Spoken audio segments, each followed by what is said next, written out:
Muy buenas tardes, señores integrantes de la mesa directiva, el señor Luis Pastor. Muy buenas tardes, señores asistentes.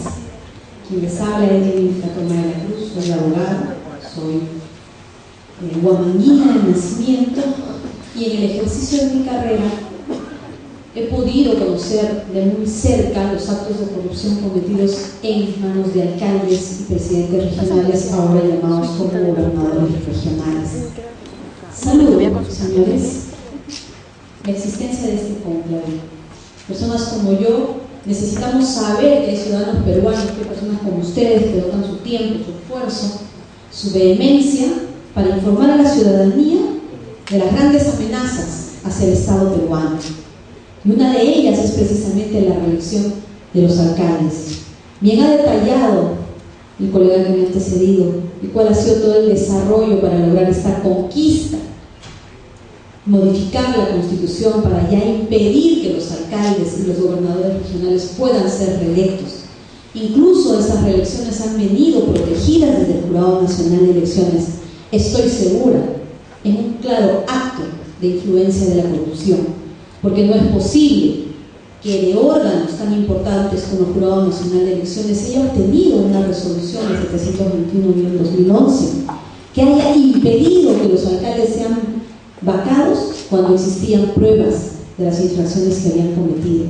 Sumado a ello, la cantidad de dinero que se ha movido a nivel nacional para poder mover o pagar coimas ante autoridades, para poder asimismo cobrar coimas a todas las empresas que podían postular para ganar una obra, ha generalizado la corrupción en todo nuestro sistema. Reitero, saludo que ustedes estén presentes aquí para conocer de la necesidad del esfuerzo de cada uno de nosotros para poder impedir, el trabajo es impedir la abolición de la reelección de los alcaldes, que en estas circunstancias únicamente, y hay que decirlo fuerte y claro, sin temor a nada ni a nadie, obedece a intereses personales, obedece a intereses particulares. Bien ha dicho el señor Pastor que desde la abolición de la reelección de los alcaldes no ha pasado un año. Quiere decir que no sabemos cuáles serían los resultados directamente relacionados en la disminución de la corrupción en todo el sistema, en todo el aparato estatal. No tenemos un ejemplo concreto que podamos decir, ¿no? En la costa, en la sierra, en la selva, con la abolición de la reelección de alcaldes, tenemos 1 millón de soles menos en pérdidas por corrupción. No podemos decir que, por ejemplo, en Chiclayo todos sus alcaldes ya no tienen investigaciones penales por corrupción. No podemos decir que las obras en Tacna se han cumplido en su totalidad.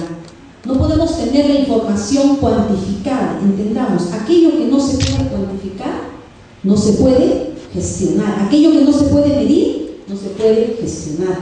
En esa medida, ¿cómo podríamos pretender volver a ese mismo sistema si no hemos conocido en la realidad cuál ha sido el resultado de esa gran notificación que ha sido una conquista en la lucha contra la corrupción?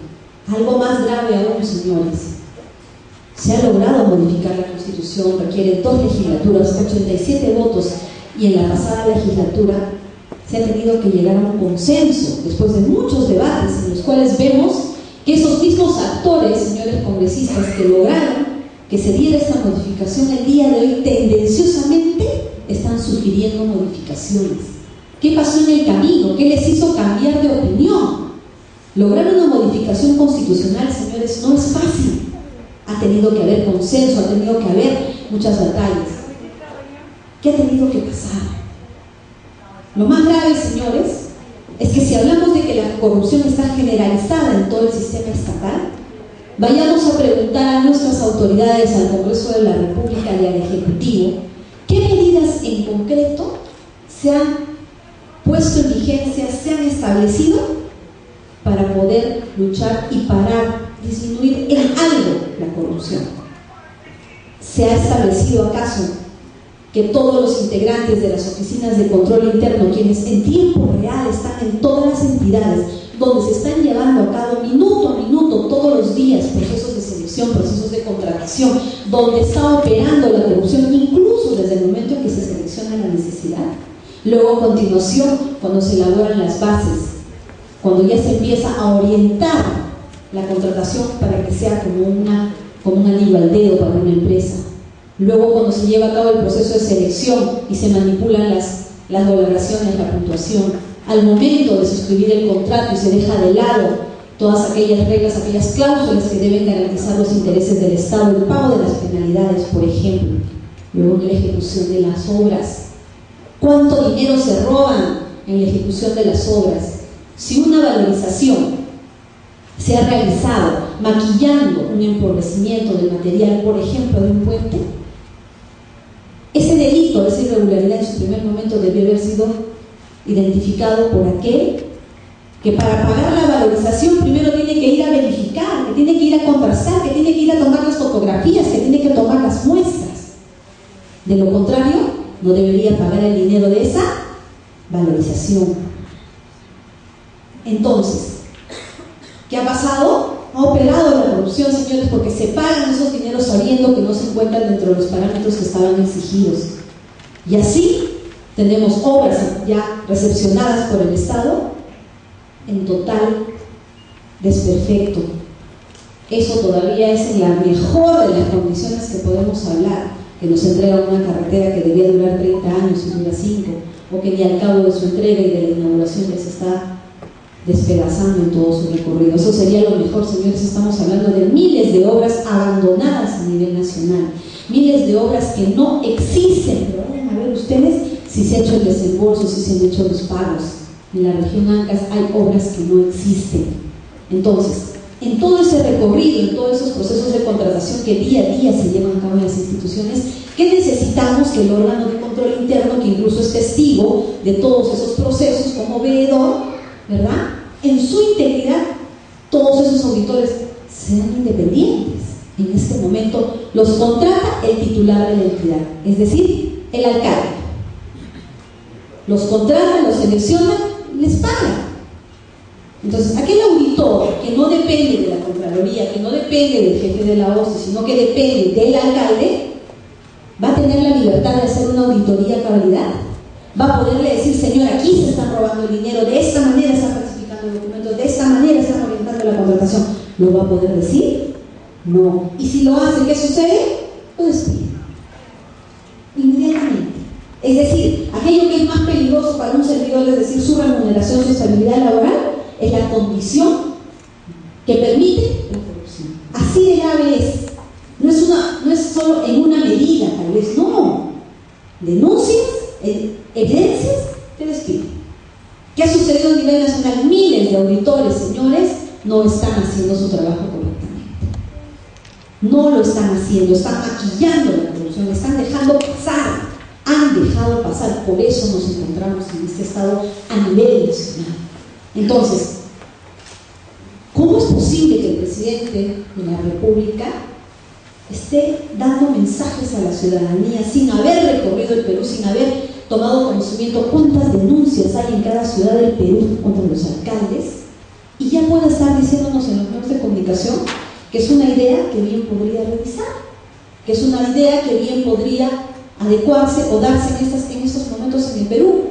¿Acaso de por medio primero ha dispuesto dentro de sus 100 días de gestión que todos esos integrantes de la OCI pasen a formar parte de la Contraloría y sean independientes y no dependan de los alcaldes? ¿Alguno de ustedes ha tomado conocimiento de esa medida trascendental? No. Entonces, ¿cómo nuestro presidente de la República pretende que los alcaldes sean reelectos? Vayamos más allá. La transparencia, el acceso a la información en las instituciones. Muchos de ustedes, estoy seguro, igual que yo, se la pasan el año completito cursando peticiones de información. Yo estoy segura, señores, que no les contestan, demoran, y si les contestan mal, y si les dan información, les dan otra información. Si a nosotros, en mi condición, cuando fui fiscal, demoraban en darme la información, pero por lo menos en ese momento yo podía ir incautada de la información y me la llevaba. No había nada que pudiera impedirlo, haciendo ejercicio de las facultades como un fiscal. Cuando era procuradora podía ir a la institución y por lo menos exigir, porque si era abogada del Estado, ¿cómo no voy a tener acceso a los documentos para defender a mi cliente, que es el Estado? Como congresistas, señores, teniendo facultades para crear la entidad, al titular de entidad, a las comisiones, no contesta. Aquí quisiera que entendamos bien claramente una razón más por la que los alcaldes y los gobernadores deben ser reelectos. Y aquí debe venir una modificación. Cuando tenemos un acto de corrupción, por ejemplo, vamos a hablar de la construcción del Hospital La Caleta en Chimbote, para el cual 5 veces se le ha habilitado partidas, diferentes partidas para su construcción de 171 millones de soles, que se habilitaban en enero y en diciembre no había ni siquiera el inicio del hospital, tampoco había dinero. Y la respuesta que se tenía era que se había destinado a otras obras, 5 veces, diferentes partidas, diferentes obras. Les pregunto a ustedes, ¿se imaginan si ese hospital existe el día de hoy? No. Y en 2014, cuando hacíamos las indagaciones desde la Procuraduría, habían 7.000 soles de los 171 millones. Y yo preguntaba, pero yo quiero ir al hospital. ¿Dónde está el hospital? No había hospital. No hay hospital. Para eso las argucias están a la mano, que el terreno está mal, que el terreno es pantanoso. Todo se les ocurre cuando ya no tienen cómo justificar el retardo en el inicio de la obra. Incluso lo han licitado. Al final les voy a dar un ejemplo concreto cómo es que a nivel nacional ya en manos de la organización criminal es que se roban los fondos del Estado. Entonces, ¿a quién vamos a denunciar? Si ese fondo está en manos de quién, de la alcaldía o de la presidencia regional, de la presidencia regional. Entonces, se interpone una denuncia penal por el mal uso de esos fondos. Hablemos en este punto solamente proyectándonos en una suposición para poder graficar el ejemplo de malversación. Es decir, que los fondos destinados a una obra se le dieron un destino diferente. ¿Verdad? Empezamos la investigación. ¿Y qué resulta? Que el fiscal le tiene que pedir la información aquí al presidente regional. Le tiene que decir, infórmeme las partidas, infórmeme los montos que se han aprobado, el PIA, el PIB de cada año, y cuáles son las obras a las que se ha destinado ese dinero, las resoluciones que han sido suscritas para destinar ese dinero. Y dígame usted cuáles son las obras, la ubicación, el estado actual de esas otras obras que se habían destinado. Primera petición, no contesta. Segunda petición, no contesta. Tercera petición, no contesta. ¿Vas a incautar? No hay nada. ¿Y por qué sucede eso? Porque precisamente el denunciado, ¿quién es? El presidente regional.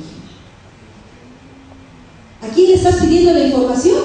Al denunciado. Pero ese denunciado dentro de la entidad tiene la directa disposición de la documentación. La puede manipular, la puede destruir, la puede mutilar, puede volverlo a hacer cuantas veces le dé la gana. La puede quemar. La puede quemar, hasta se lo come. Lo he visto. Claro, no quemamos. Cada vez que hace. Se lo come. Lo desaparece, llega el fiscal con tus actas sin cautar todo eso, no hay. ¿No hay? El cargo no hay. ¿Cómo que no hay? ¿Estaba acá? Sí, estaba. ¿Dónde está? No sé. No hay.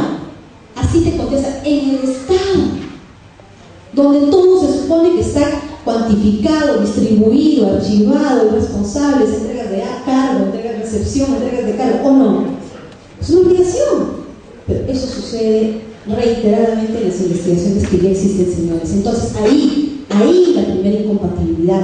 ¿A quién voy a denunciar? Al titular de entidad. Y a la vez, ¿a quién le voy a pedir información? Al titular de entidad, el Loreto. Sobre los créditos agrarios, 600 millones de soles destinados a la agricultura para esa pobre gente que vive en una pobreza indignante, se lo robaron. Es congresistas, beneficiarios de los créditos agrarios. Empresas millonarias, beneficiarios de los créditos agrarios. Vayan a ver ustedes, la siembra de la piña no existe. Entonces, le pedí la información al presidente regional y contestaba, ¿sabe qué? Son 3 millones de hojas. Si quiere, venga y usted mismo con su fotocopiadora, sáquele la fotocopia, porque yo tendría que hacer todo un proceso de selección para que una empresa me brinde esa cantidad de fotocopias. Miren cómo le contestan al fiscal, señores. Al fiscal en una investigación que puede ser considerada como un acto de obstaculización para pedir la prisión preventiva. No importa. Segunda petición. ¿Sabe qué? Pide usted un allanamiento, una incautación al fiscal. ¿Por qué no se lo voy a dar? Así así en oficio, yo lo he visto, esos han sido los documentos que usé para que se preparara una petición de prisión preventiva. Entonces, ahí está la principal incompatibilidad. ¿Cómo pretendemos abolir la reelección de alcaldes y presidentes o gobernadores regionales? Vamos a seguir. ¿Qué medida concreta se ha dado para poder garantizar el acceso a la información? ¿Qué medida se ha podido garantizar para que el titular de entidad, que va a ser finalmente el investigado, no sea el que tiene bajo su responsabilidad el acervo documentario? Tendrá que darse una ley para que él solamente tenga fotocopias y sea la Procuraduría la que tenga originales, o algún tipo de sistema que no le permita al titular de entidad tener el acceso directo a la manipulación de la información original. Porque sepan ustedes, señores, que cuando ustedes en el Ministerio Público, el fiscal le ordena al perito hacer un peritaje, ¿qué dice el perito? Necesito documentos originales. Y si no, en el momento del proceso, se empiezan a tachar las pruebas, se empiezan a buscar tutelas para invalidar las pruebas. Por eso no tenemos sentencias, por eso no hay carreteras, no hay colegios, no hay postas, se ha caído el puente. ¿Hay sentencias? No hay archivos, absoluciones. Yo siempre pregunto, a veces hasta de forma irónica, ¿el puente se ha caído? ¿Y por qué el caso está archivado?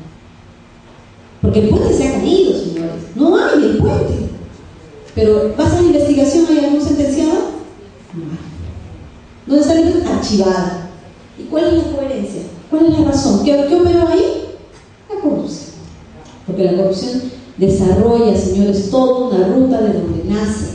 En la institución, se va a la fiscalía, se va por la fiscalía, va por la policía, y la corrupción está ahí, a la misma velocidad y un poquito más adelante. Llega al Poder Judicial del mismo modo, tiene que llegar a Lima, la Fiscalía de la Nación llega, al Consejo Nacional. Ha sucedido ya, solo en esos 4 últimos años, para tomar un ejemplo. Entonces, ¿qué medida hemos tomado? El señor Presidente de la República que nos diga qué medidas se han implementado. Otra medida indispensable, cuando la investigación ya llega al Ministerio Público, el procurador, los procuradores son contratados muchas veces ¿por quién? Por el alcalde, por el gobernador. Y los que pertenecen al Ministerio de Justicia, si es que se logran tocar grandes intereses, son despedidos inmediatamente. El caso de la doctora Julia Príncipe es el más indignante que todos conocemos. Entonces, aquí quiero que centren una idea muy importante que debe ser nuestra bandera en esta lucha que estamos empezando. ¿Quién podría abolir la reelección de alcaldes concretamente en este momento? El Congreso. Perdón, la abolición. ¿Quién podría dejar sin efecto esta prohibición? El Congreso. En el Congreso, ¿quién tiene mayoría en este momento? ¿Cómo se lograría que nos dejen sin efecto esta ley que prohíbe, o este artículo que prohíbe la reelección del alcalde? La mayoría más, o sea, 87 votos, la mayoría más unos cuantos votos más para lograr esta modificación, ¿verdad? Ahora, ¿en manos de quién está ahora poder darle independencia, autonomía a los procuradores? En manos del Congreso. ¿Cuál es la propuesta que hizo la suscrita para lograr cambiar esta injusticia o esta gran debilidad que tiene el Estado? Es decir, si un procurador no es independiente, ¿cómo va a denunciar? ¿Cómo va a pedir la incautación? ¿Cómo va a pedir el allanamiento? ¿Cómo va a pedir la prisión preventiva de alcaldes y gobernadores regionales y de todas sus autoridades? En línea jerárquica, si dependen de quién, del ministro de Justicia, y a la vez depende del presidente de la República. Si en órgano de gestión todos se van a defender. Díganme, ¿cómo? Muchas veces el presidente de la República con su partido puede haber puesto alcaldes y gobernadores regionales en todo el país. Entonces, ¿con qué libertad su procurador va a poder denunciarlos y hacer ese seguimiento? Lo que se buscaba también como una conquista era lograr que las procuradurías sean separadas del Ministerio de Justicia, tengan una autonomía constitucional, como un órgano constitucionalmente autónomo que se encargue como el Ministerio Público de ejercer sus funciones sin estar de rodillas ante ninguna institución. Esa sería una conquista para nosotros, para todos los peruanos, para cambiar esta situación de corrupción generalizada. Entonces, estos procuradores, ¿cómo deberían entrar a estos cargos? ¿A dedo? ¿Deberían concursar o no? Sería lo más justo, lo más correcto, lo más necesario que vengan a nivel nacional los mejores y que postulen. En la propuesta que estábamos realizando, lo poníamos en manos del Consejo Nacional de la Magistratura, que pese a estar cuestionado por sus miembros, pero como institución en todo el sistema es el único que tiene facultades constitucionales para hacer un concurso público, seleccionar y nombrar. ¿El Consejo merece una reforma? Por supuesto que merece, pero en sí, en sus funciones, era la única capacitada para hacer un concurso público. Y esas expresiones hay que hacerlas llegar. Por ejemplo, aquí a nivel nacional, aquí tenemos seguramente familia a nivel nacional. Cada uno sabe por quién ha votado. Así como hemos hecho campaña por llevar a una persona al Congreso, ahora hay que hacerle saber a ese nuestro candidato, recordarle quién lo puso en esa curul y a quién se debe. Ese es un esfuerzo, señores, que debemos hacer todos. En primer lugar, en la toma de conciencia, conocimiento de la realidad que está sucediendo y tomar esa fuerza, empoderarnos. Recuerden, si personas como yo estamos aquí paradas, tenemos inmunidad y estamos en una curul, es gracias a quién. ¿Y quiénes son el pueblo? Ustedes, señores. Ustedes, señores.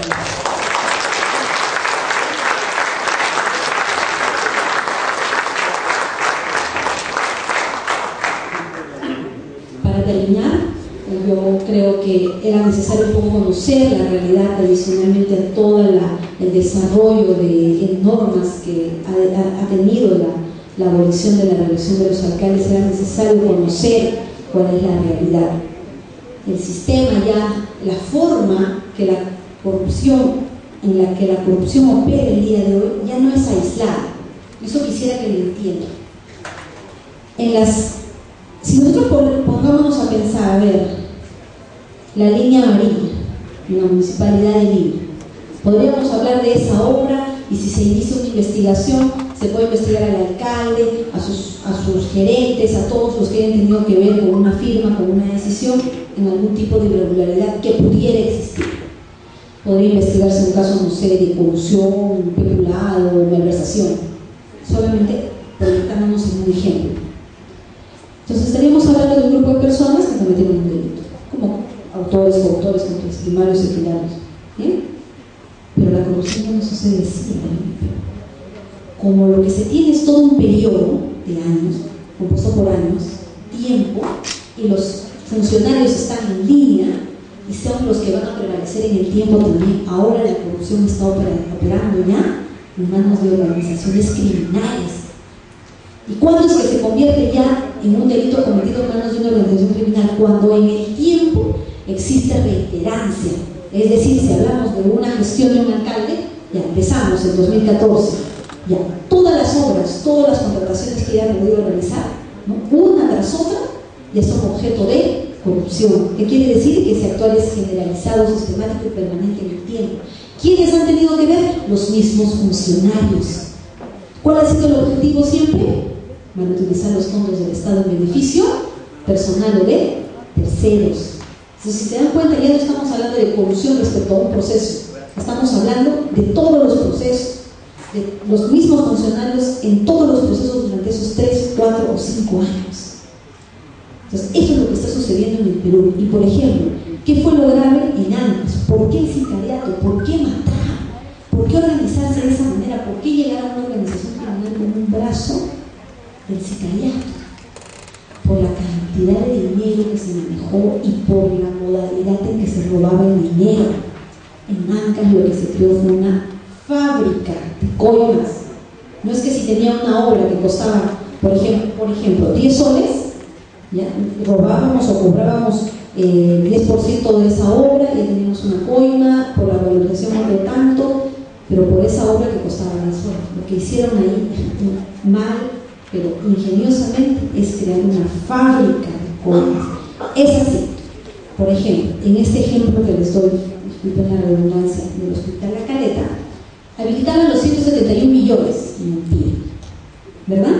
Ya para el PIB, los 171 parecían modificados, solamente quedaba 10 millones. Y le hacías el seguimiento a la ruta de ese dinero y te dabas cuenta que iban y habilitaban obras que no tenían presupuesto. Entonces, si esa obra costaba 30.000, por ejemplo, le habilitaban ese presupuesto a esa obra que no había sido previsto, sacaban el proceso de selección, había postores, había un ganador, otorgaban la buena pro. Inmediatamente se otorgaba la buena pro, de esos 30 millones retiraban 20. Y esos 20 habilitaban otro proceso de selección que no tenía presupuesto. Entonces, en la primera obra avanzaba en la primera valorización y había los 10 millones para pagar, pues para la segunda valorización había dinero, por eso las obras abandonadas. ¿Ya qué había pasado con los 20 millones que habían sacado? Habilitaban una obra sin presupuesto. De esa manera habilitaban, ¿no?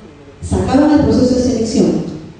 Pero recuerden siempre, por ejemplo, ese proceso de selección, el valor era 30 millones, pero solamente le ponían 20. En primer lugar, eso ya está mal, es un delito. No debía, si no hay 30 y 30, sacas el proceso. Pero no, había 30 y habilitaban 20. Para eso, ¿cuántas autoridades tenían que coludirse? ¿Cuántos documentos se tenían que falsificar para las certificaciones? Muy bien, sacaban el proceso de selección, ganaban, incluso, lo más grave, ¿por qué fábricas de coima? Porque la obra era por 30 millones o por 30.000, sin embargo el presupuesto solamente era de 20.000, ya no tenían el monto, pero las coimas se cobraban respecto del monto de 30.000. Y las coimas no eran el 10%, eran 20, 30, hasta 40% llegó en años. Pero no por los 20.000 que en realidad existían, sino por los 30.000.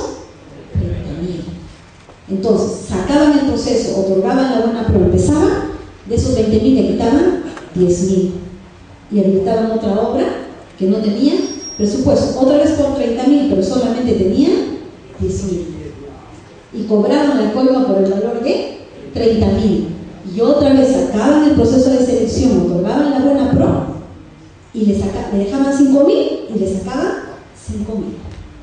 Entonces, imagínense la telaraña que se ha creado en Ancash. Por eso vivían pues rodeados de sicarios, rodeados de matones, porque la cantidad de deudas que se tenían eran inmensas. Por eso hay un forado de esa naturaleza en Ancash. Ancash ha tenido la región más millonaria por ingreso de carga. Pero vayan a ver, parece una ciudad fantasma, sus obras abandonadas, las carreteras, calles sin terminar, pisos sin terminar, colegios sin terminar, colegios que ni existen. El hospital de Caleta, 5 veces habilitado 171 millones y no existe. En la carretera más cara del Perú, Chaca San Luis, con todos los cuestionamientos, ejecutada por Odebrecht y el día de hoy la investigación está sobreseída. ¿Por qué? Porque dice el Ministerio Público que no tenía delitos y ahora tiene calidad de cosa juzgada. ¿Se dan cuenta cómo es que opera? Llega un momento en que ya es sistemático, el robo es sistemático. Si estamos viviendo, eso ha pasado ahora, hace 2 años, 3 años, que se ha descubierto que ha pasado como hace 7 años, precisamente en esta etapa, mientras que la Constitución permitía la reelección, mientras el Jurado Nacional de Elecciones saca la resolución 721, en los gobiernos regionales de la alcaldía se estaban robando el dinero de esta manera. Pues tanto era el interés que precisamente habrán logrado sacar la resolución 721. Miren las dos caras de la moneda, cómo se robaban el dinero en la realidad y cómo a nivel de las normas se tejía todo un amparo legal para que ellos continúen. ¿Por qué? Porque el señor Álvarez iba por su tercera reelección cuando asesinan a Ezequiel Nolasco. Cae toda su organización, la presunta organización que tiene, pero ya se iba por la tercera reelección. ¿Gracias a qué? A las normas que existían. Entonces se logra abolir esa reelección y miren, no ha pasado un año. ¿Cuál es el riesgo que nos enfrentamos? Yo por eso no entiendo. Yo les pregunto a esos congresistas que han presentado este proyecto, deberían tener un poco de vergüenza en el pueblo peruano antes de ser siquiera de atreverse a presentar esos proyectos de ley. Otros proyectos de ley que son muy importantes ni siquiera salen de la bancada con la firma de vocero. Pero miren cómo está tomando esta fuerza y otras que han sido tramitadas inmediatamente cuando hay otras necesidades más grandes para el país. Señores, les agradezco por la invitación. Yo espero haber colaborado, haber coadyuvado en algo para que podamos entender cuán grave es la situación en el Perú, y me comprometo públicamente a acompañarlos en esta lucha. No va a ser fácil, pero tenemos que hacerle entender a los congresistas que quienes lo pusieron